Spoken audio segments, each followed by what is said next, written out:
नमस्कार। जागरूक उपभोक्ता सुरक्षित उपभोक्ता चेतना रेडियो 90.4 एफएम के इस कार्यक्रम में मैं संजय आर्य उपभोक्ता संरक्षण समिति संग्रिया की ओर से चेतना रेडियो के समस्त श्रोताओं का हार्दिक अभिनंदन करता हूं। त्योहार का समय है। हम सब लोग हर्षोल्लास के साथ दीपावली का त्योहार मना रहे हैं। हमारे समाचार पत्र और पत्रिकाएं, हमारे दृश्य माध्यम, हमारे श्रवण माध्यम मोबाइल सेट के विज्ञापनों से भरे हुए हैं। आप बाजार जाएं, बहुत चमक और धमक के साथ मोबाइल निर्माता और मोबाइल विक्रेता आपको विभिन्न प्रोत्साहन योजनाओं के साथ मोबाइल लेने के लिए प्रेरित कर रहे हैं। करें भी क्यों नहीं, यह मोबाइल सेट ही तो है जिसने पूरी दुनिया को आपकी मुट्ठी में बंद कर दिया है। एक मोबाइल सेट को खरीदने के लिए क्या क्या मुख्य टिप्स हैं, इस पर बता रहे हैं आपको ज्योतिर्मय आर्य। धन्यवाद सर। सबसे पहले मैं धन्यवाद करना चाहूँगा हमारे दर्शकों का और चेतना रेडियो का। तो सर, जैसे कि आप बात कर रहे हैं कि स्मार्टफोन हमारी ज़िंदगी का एक महत्वपूर्ण हिस्सा बन चुका है। हर कोई आजकल स्मार्टफोन के ज़रिए अपनी दिनचर्या में कुछ ना कुछ काम करता है। तो अगर आप ऐसे में स्मार्टफोन अपग्रेड करना चाहते हैं या पहली बार एक स्मार्टफोन खरीदना चाहते हैं तो आपको किन चीज़ों का ध्यान रखना चाहिए। अब देखिए, स्मार्टफोन की दुनिया बहुत बड़ी है। स्मार्टफोन की दुनिया 2-2.5 हज़ार से लेकर 2-2.5 लाख तक जाती है। तो लेकिन आप इस इतनी बड़ी दुनिया के अंदर कैसे उस स्मार्टफोन को चुनेंगे जो आपकी नीड्स को, आपकी ज़रूरतों को पूरा करता होगा। तो चलिए मैं आपको कुछ ऐसे पॉइंट्स बताता हूँ जिनके ज़रिए आपका स्मार्टफोन चुनना आपके लिए आसान हो जाएगा। सबसे पहला जो पॉइंट है वो है आपके स्मार्टफोन की बिल्ड क्वालिटी। मान लीजिए हम 4 जने बैठे हैं। एक जना है जिसे मेटलिक बैक चाहिए, यानी वो चाहता है कि मेटल जैसी फीलिंग आए उसको उसके स्मार्टफोन के पीछे से, उसकी स्मार्टफोन की ग्रिप से। यही एक जना है जो चाहता है कि उसकी स्मार्टफोन जो है, उसकी बिल्ड जो है वो प्लास्टिक की बनी हो, पॉलीकार्बोनेट की बनी हो। एक जना है जो चाहता है कि जो उसका स्मार्टफोन है वो ग्लास का बना हो, ग्लासी फिनिश हो उसके अंदर। और वहीं एक जना है जो चाहता है कि ग्लास जैसा तो हो लेकिन थोड़ा ड्यूरेबल होना चाहिए, कहीं वो गिर के टूट गया तो। वो चाहता है कि उसका ग्लासी हो लेकिन प्लास्टिक टाइप बॉडी हो। अब देखिए, 4 अलग अलग पसंद हो गई 4 जनों की। आपको यह पसंद करना है कि आपको किस तरीके का फ़ोन चाहिए। लेकिन अब बात आती है कि दुनिया तो इतनी बड़ी है स्मार्टफोन की, आप फ़ोन कैसे ढूंढेंगे। आपको सबसे पहले एक छोटी सी रिसर्च करनी है। मान लीजिए आज मैं स्मार्टफोन ख़रीदता हूँ, मैंने बजट बनाया 25,000 का। तो मैंने गूगल पे टाइप कर दिया बेस्ट स्मार्टफोन इन 25,000 रुपीज़। गूगल ने मुझे 15-20 स्मार्टफोन की एक लिस्ट दे दी। अब देखिए, ये ज़रूरी नहीं कि गूगल जिसको सबसे अच्छा बोल रहा है वो स्मार्टफोन मुझे भी पसंद आए। वहाँ मैं अपनी ये बात लगाऊंगा, मैं देखूंगा उसकी बिल्ड किस चीज़ की है। मुझे पर्सनली ग्लासी बैग पसंद है तो मैं देखूंगा मेरे को जो ग्लास बॉडी का स्मार्टफोन मिलेगा मैं उसे चूज़ करूंगा। इसके बाद बात आती है स्मार्टफोन की डिस्प्ले की। जी हाँ, डिस्प्ले एक बहुत ही बड़ा अपना इम्पॉर्टेंट फैक्टर निभाती है।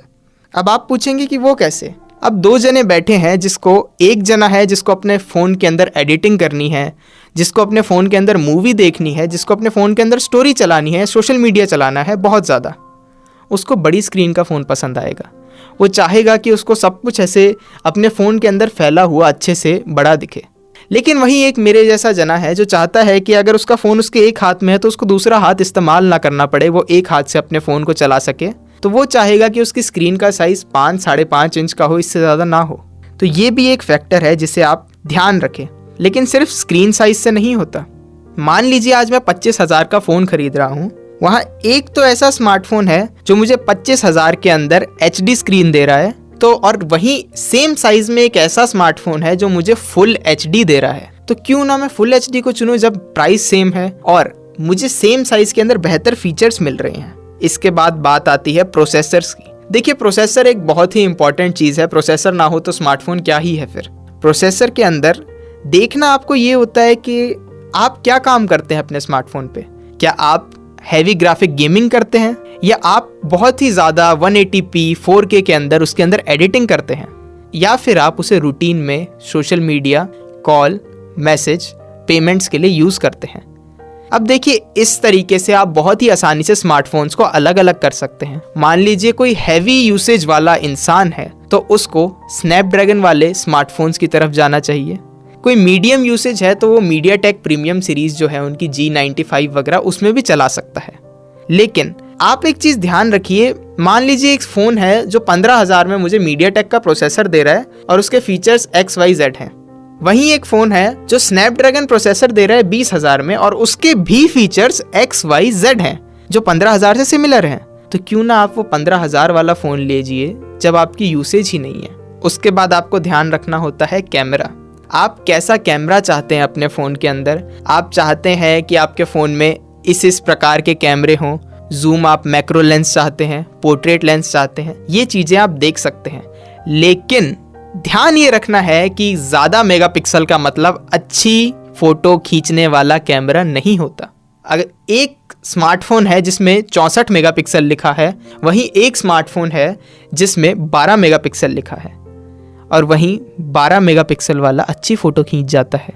आप सोचेंगे कि ये कैसे हुआ, तो देखिए, फ़ोटो खींचने के अंदर मेगापिक्सल के साथ साथ अपर्चर जैसी कई चीज़ें मैटर करती है। लेंस का अपर्चर कितना है, जो सेंसर है उसका साइज़ कितना है, तो इन चीज़ों को ध्यान में देते हुए ही आपको स्मार्टफोन चूज़ करना है, आपका कैमरा चूज़ करना है स्मार्टफोन का।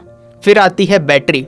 अब देखिए, ये तो सीधी सी बात है, आप जितना आपका फ़ोन यूज़ करेंगे उतनी बैटरी खर्च होगी। अगर आप ज़्यादा यूज़ करते हैं तो कोशिश कीजिएगा आप वो स्मार्टफोन ले जिसकी बैटरी ज़्यादा हो, और वहीं अगर आप कम यूज़ करते हैं तो ऐसा स्मार्टफोन ले जिसकी बैटरी नॉर्मल हो। ये नहीं कहूँगा कम हो के चले ही ना, नॉर्मल यूसेज हो, कम से कम दिन में एक बार अगर आप उसे चार्ज करें तो रात तक आपको वो तंग ना करें।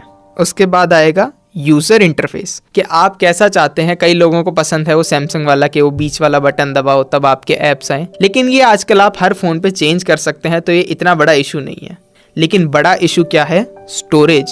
अगर आप बहुत सारी फ़ोटोज़ खींचते हैं, वीडियोज़ देखते हैं, वीडियोज़ डाउनलोड करते हैं, बहुत सारी ऑडियोज़ डाउनलोड करते हैं, गाने सुनते हैं, तो आपको आपके फ़ोन के अंदर स्टोरेज चाहिए होगी।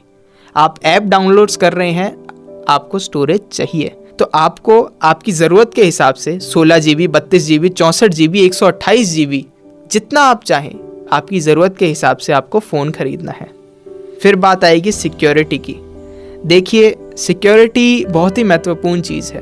अगर आपको सिक्योर फील नहीं होता तो आप कोई भी चीज़ करने में झिझकते हैं। तो इसलिए सिक्योरिटी के अंदर आपको क्या करना है, आपको देखना है कि इस कंपनी की अच्छी सिक्योरिटी है, इस फ़ोन में अपडेट्स अच्छी आती हैं। इन छोटी सी चीज़ों का ध्यान रखकर आप आगे बढ़ सकते हैं। तो देखिए, यही कुछ पॉइंट्स ऐसे थे जिनका अगर आप ध्यान से इस्तेमाल करें, आपके लिए, आपकी ज़रूरतों के लिए एक ऐसा सक्षम स्मार्टफोन खरीद सकते हैं जो आपको कभी निराश नहीं करेगा।